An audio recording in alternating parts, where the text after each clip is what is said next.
Wala na akong paki sa inutil kong kumpare, Beb.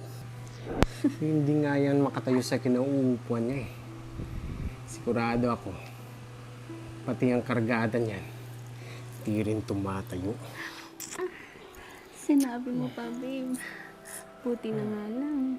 Nandiyan ka eh. Ibibigay mo yung kaligayahan ko. Ano ba yun? Tara na sa kwarto. Pati tirikin ko yung mata mo.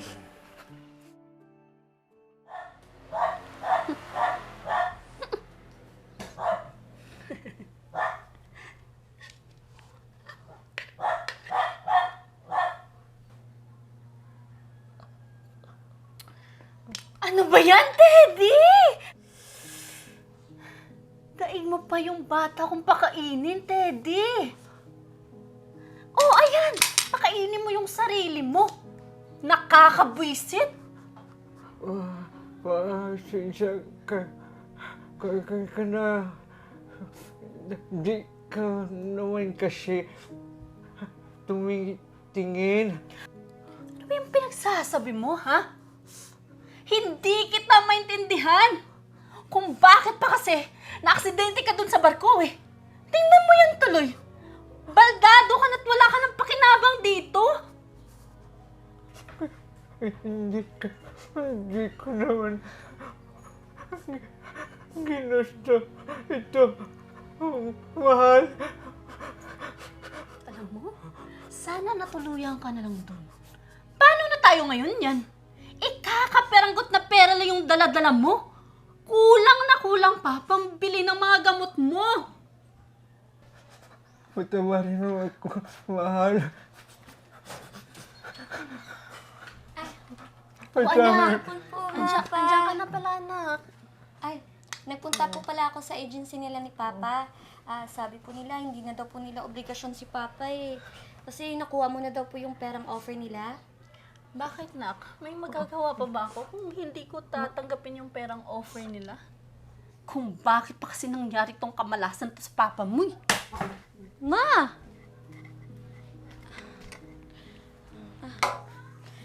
Hayaan niyo po pa. Gagaling ka po. Tsaka hindi mo naman kasalanan na ganito yung nangyari sa'yo eh. Kaya huwag mong sisihin ang sarili mo ha. Basta lagi mong tandaan na nandito lang ako sa tabi mo. Maraming salamat po.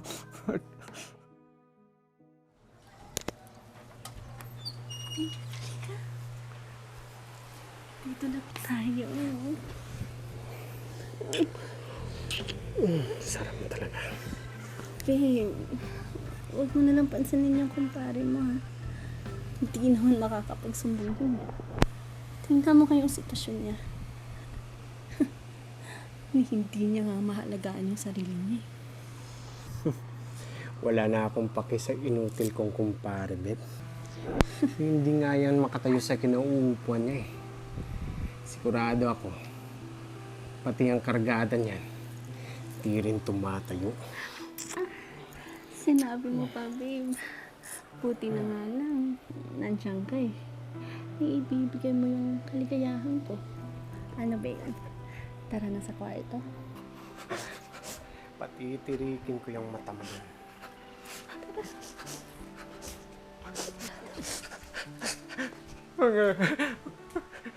Mga walang hiya. Wala kayo hiya. Babe, umalis ka na dito. Baka makita ka pa ng anak ko dito eh.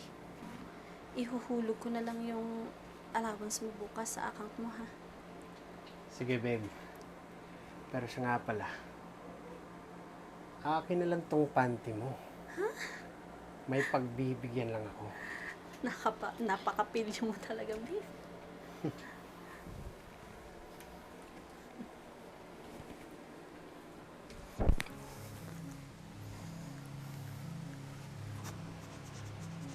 Oh, yan ang panty ng asawa mo. Amuyin mo.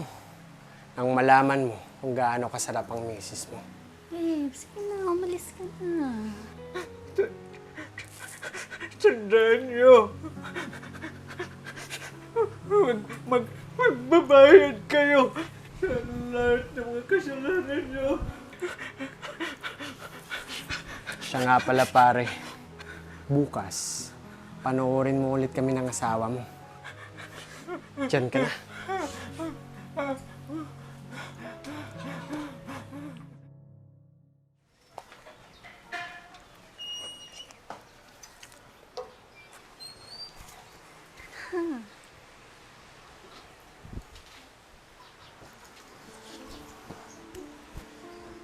Pare, manood ka.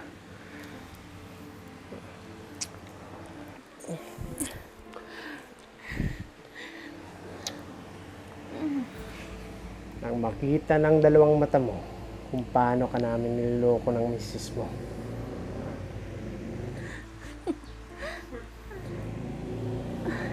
Sige, babe. Galingan mo pa. Para lalong magalit yung inutil na yan at matuluyan na.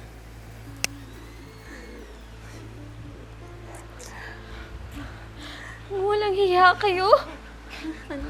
Sa harap pa talaga ng papa ko. Ikaw, ma. Si Ninong Steven pa talagang pinatulan mo. Nakakadiri kayo. Anak, ginawa lang namin to kasi ito yung request ng papa mo. Kasi hindi niya na ako kayang paligayahin pa. Oo, inanak. Maniwala ka sa amin. Pinagbigyan ko lang naman yung mama mo eh. Sino pinaglolo ko ninyo? Sinabihan ako ni Papa ang mga kababuyan na ginagawa niyo dito sa bahay.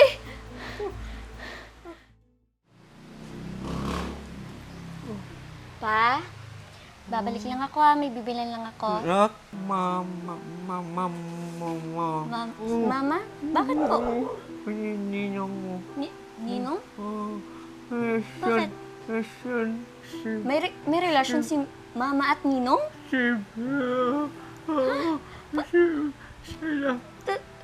Totoo po bang sinasabi ninyo?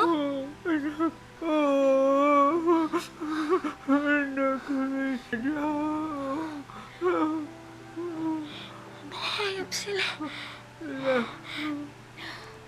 Hayaan mo pa. Mananagot sila, ha?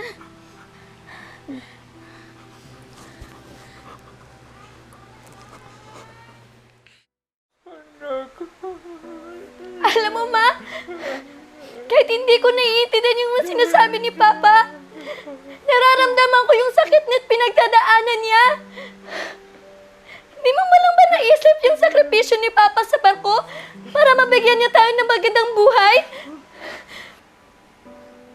Oo, aaminin ko. Matagal ko nang niloloko ang papa mo. Eh, anong magagawa ko sa napapaligaya ko ng ninong mo eh. Kaya, magsasama na kami ng ninong mo. Sige. Sige, Ma.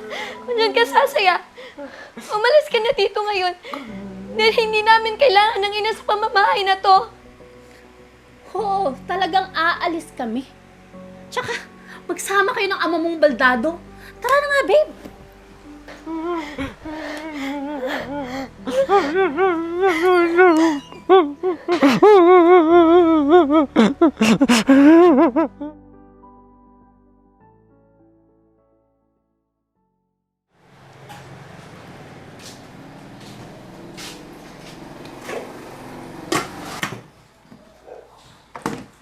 Beb! Halika nga dito.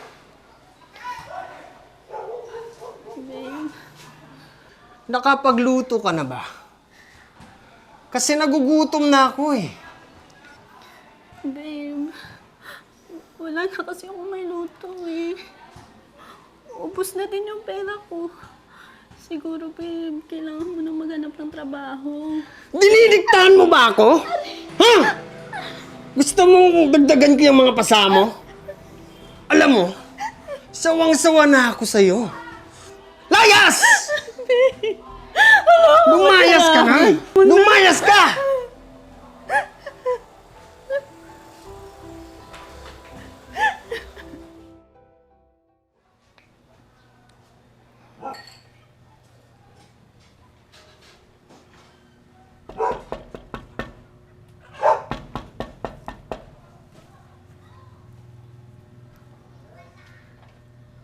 Anak, pwede ba tayo mag-usap? Patawarin niyo na ako sa mga ginawa ko sa inyo ng papa mo. Ano masamang hangin ang nagpadpad sa'yo dito? At naalala mo pang bumalik dito, Ma? Anak, andyan ba yung papa mo? Gusto ko sana siyang makausap eh.